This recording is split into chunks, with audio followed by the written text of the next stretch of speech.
Good morning, dear student. Welcome back my excellent classes. Today I am going to study about the part of speech. आज हम लोग the part of speech के बारे में पढ़ने वाले हैं। पार्ट ऑफ स्पीच क्या होता है? तो कहा जाता है कि all the word can be divided into 8 classes. शब्दों को 8 भागों में बांटा गया है, जिसे हम पार्ट ऑफ स्पीच कहते हैं। अगर डिफिनीशन की बात करें माय डियर स्टूडेंट, तो हम कह सकते हैं कि all the words can be divided into 8 classes is called part of speech. सभी शब्दों को हम लोग 8 भागों में बांटते हैं, जिसे हम पार्ट ऑफ स्पीच कहते हैं। पार्ट ऑफ स्पीच के आधार पर हम शब्दों को 8 भागों में बांटते हैं, जैसे first noun, pronoun, adjective, verb, adverb, preposition, conjunction, interjection. इनके नाउन, प्रोनाउन और वर्ब, एडवर्ब, कंजक्शन, प्रीपोजिशन, इनके बारे में एक एक करके चर्चा पर चर्चा होगी। चलिए सबसे पहले हम शुरू करते हैं नाउन। हमने पार्ट ऑफ स्पीच के प्रकार को देखा, जिसमें हमारा सबसे पहले आता है नाउन। नाउन मतलब क्या होता है? नाउन मतलब संज्ञा होता है। नाउन इस तरह से कह सकते हैं कि जो नाम है वह नाउन है। जितने भी दुनिया में जितने भी वस्तु हैं या जितने भी नाम हैं, तो एक शब्दों में हम कह सकते हैं कि नाउन क्या होता है? जो नाम होता है वह नाउन होता है। अगर डिफिनीशन की बात करें तो हम लिख सकते हैं, अगर बात करें तो कहा जा सकता है, परिभाषा दिया जाता है कि किसी वस्तु, व्यक्ति अथवा स्थान के नाम को क्या कहते हैं? संज्ञा कहते हैं।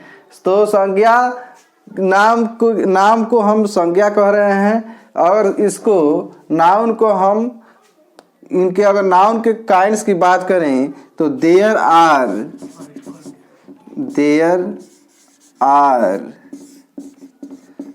5 काइंड्स ऑफ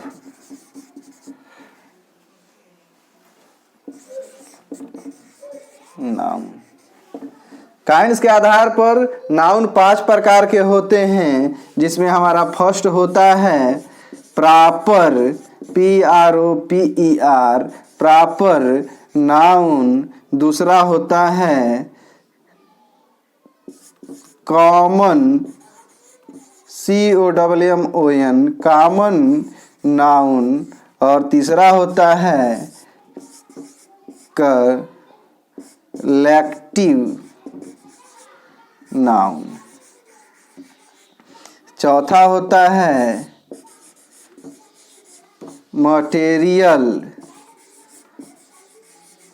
नाउन। और पांचवा होता है एब्स्ट्रैक्ट नाउन। अगर हम इसके एक एक के बात करें, हमने नाउन के बारे में पढ़ा, उसके बाद एक एक करके नाउन के काइंड्स के बारे में पढ़ रहे हैं, जिसमें हमारा फर्स्ट है प्रॉपर नाउन। प्रॉपर नाउन व्यक्तिवाचक संज्ञा। व्यक्तिवाचक संज्ञा क्या होता है? जिसमें किसी विशेष व्यक्ति, वस्तु या स्थान के बारे में बात किया जाता है, वह हमारा प्रॉपर नाउन होता है, व्यक्तिवाचक संज्ञा होता है। जैसे में अगर बात किया जाए, जैसे कानपुर, दिल्ली, ताजमहल। जो ताजमहल क्या है? प्लेस का नाम है, और आगरा एक जगह का नाम है, और दिल्ली एक जगह का नाम है।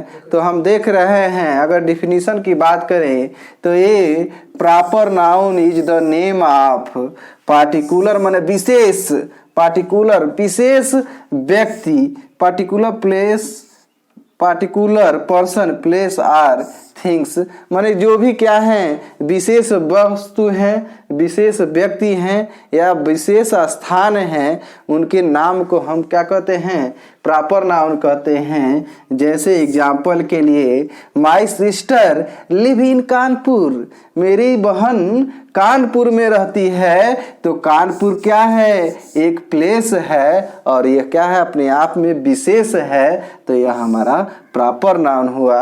और दूसरे एग्जाम्पल की बात करें, the Ramayana is a holy book, Ramayana क्या है, रामायण एक पवित्र किताब है। तो नाम क्या हो गया, किताब का नाम रामायण है, रामायण एक पवित्र किताब है, तो यह विशेष है, तो इसको हम क्या कहते हैं, प्रॉपर नाउन कहते हैं। और आगे हम दूसरे काइंड्स, नाउन के दूसरे काइंड्स की बात करें तो हमारा दूसरा काइंड्स हो जाएगा कॉमन। अब हम कॉमन नाउन अर्थात जातिवाचक संज्ञा के बारे में बात करेंगे। जातिवाचक संज्ञा क्या होता है, जिससे किसी जाति का बोध होता है, जिस संज्ञा शब्द से किसी जाति का बोध होता है उसे जातिवाचक संज्ञा कहते हैं। जैसे एक लड़की गर्ल ले लिया जाए तो गर्ल में क्या होता है, गर्ल में पूरे जाति का बोध होता है, तो कॉमन है। अगर हम विद्यार्थी हैं तो विद्यार्थी, अगर स्टूडेंट की बात करें, स्टूडेंट की बात करें तो स्टूडेंट में बॉयज एंड गर्ल्स दोनों आ जाते हैं, तो ये हमारे क्या हो जाएंगे, कॉमन हो जाएंगे।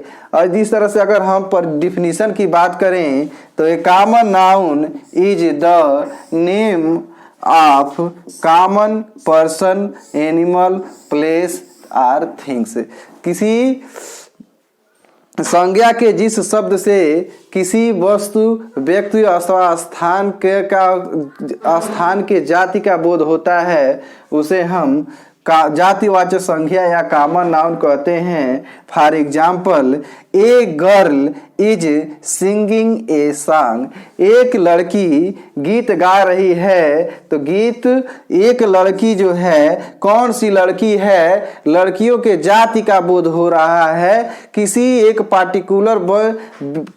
पार्टिकुलर लड़की का नाम नहीं रखा गया है, तो यहाँ गर्ल पूरे जाति का बोध करा रहा है, तो गर्ल क्या है, कॉमन नाउन है। ठीक उसी प्रकार अगर दूसरे एग्जाम्पल की बात करें, his father lives in a village, उसके पिता एक गांव में रहते हैं, तो वहाँ his father is a common noun. अब हम लोग तीसरे कलेक्टिव नाउन के बारे में बात करते हैं। कलेक्टिव नाउन क्या होता है, समूहवाचक संज्ञा, समूहवाचक संज्ञा, वह संज्ञा शब्द जिससे समूह जाति का बोध होता है। जैसे एग्जाम्पल के लिए कहें, जैसे आर्मी, आर्मी पूरे समूह का बोध कराता है, पुलिस पूरे समूह का बोध कराता है, grapes bunch of grapes, grapes जो अंगूर है पूरे गुच्छे सहित पूरे गुच्छे का बोध कराता है। तो हम कह सकते हैं कि collective noun is the name given to a group or a class of person or things. Collective noun क्या होता है, जो किसी वस्तु या किसी व्यक्ति के समूह का बोध कराता है, उसे हम समूहवाचक अर्थात कलेक्टिव नाउन कहते हैं। फॉर एग्जाम्पल, आवर आर्मी, हमारी आर्मी, फाट मने लड़े, विथ ग्रेट क्रेज मने बहुत साहस के साथ, हमारे आर्मी बहुत साहस के साथ लड़े। तो यहाँ पूरे समूह का बोध हो रहा है, आर्मी में जितने जवान हैं, आर्मी के सभी जवान का बोध कर रहा है। तो हमारा आर्मी शब्द क्या हो जाएगा, हमारा आर्मी शब्द कलेक्टिव नाउन हो जाएगा। मटेरियल नाउन नेक्स्ट हम लोग पढ़ रहे हैं मटेरियल नाउन। मटेरियल नाउन क्या होता है? पदार्थवाचक संज्ञा। पदार्थवाचक संज्ञा क्या होता है? पदार्थवाचक संज्ञा वह होता है जिससे कोई वस्तु क्या की जाती है, वह पदार्थ जिससे कोई वस्तु बनाई जाती है। जिस तरह से अगर हमारे किताब, अगर कापी किताब बनाए जाते हैं तो पेपर का प्रयोग किया जाता है। दूध वाला मिठाई अगर बनाना होता है तो दूध का प्रयोग किया जाता है। चौकी, हमारे घर में टेबल मेज चौकी अगर हैं तो लकड़ी का प्रयोग किया जाता है। अगर डिफिनीशन की बात करें तो material noun is the name of substance or पदार्थ। मटेरियल नाउन क्या होते हैं? मटेरियल मटेरियल सब्सटेंस या मटेरियल होते हैं। It's use for non living things, और यह निर्जीव वस्तुओं के लिए इनका उपयोग किया जाता है। For example books are made of paper. यहाँ बुक्स क्या हैं? बुक्स